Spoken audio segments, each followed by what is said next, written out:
చెప్పమ్మా ఏంటి, ఏం జరిగింది చెప్పు. దీని మొహం చూస్తే నేను మేడం నేను వాష్రూమ్ నుంచి వస్తుంటే నా ముక్కు కొరికేశారు. నీకే విధమైన న్యాయం కావాలమ్మా? నాకు నా బిల్ల కావాలి దూరం మేడం. ఉండు. ఆగండి. వాడికి శిక్ష పడాలి మేడం. మేడం వాడికి శిక్ష పడాలి అంతే. ఇన్ని అనర్థాలకు కారణమైనటువంటి ఆ చిన్న పుసగాడిని పిలవండి. ముమ్మగారు నమస్కారం అండి. చిన్న పుసగారు ఏమిటి గెటప్? బిల్లగారు సెటప్ అరే చిన్న పూస. మీకేం న్యాయం కావాలో చెప్పండి. ముమ్మగారు నీ కొరికిన జాంపౌండ్ నాకు ఇచ్చేస్తే నీ గూట్లో వెళ్ళి గుడుకుమంటానండి. ఎక్కిరి తంతే పుట్టుకుమంటారు. ముమ్మగారు లిల్లీ గారు ఎప్పటి నుంచి జరుగుతుంది ఈ డ్రింకు? చేసిందంతా ముమ్మగారు, చేసి నంగనాచిలాగా ఏడు పెట్టి చిన్న పుసగారు. నాకు ఆ కళ్ళలో చక్రాలు కనిపించాయండి. చక్రాలు. ఏ చక్రాలు? భూచక్రాలా? నా జీవితం వీళ్ళ బాగా కథలు చేస్తావు చూడండి మేడం. కదరా. పాపం చెప్పుకుంటే పోద్దు ముమ్మగారు.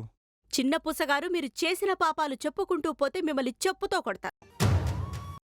కథ కాదు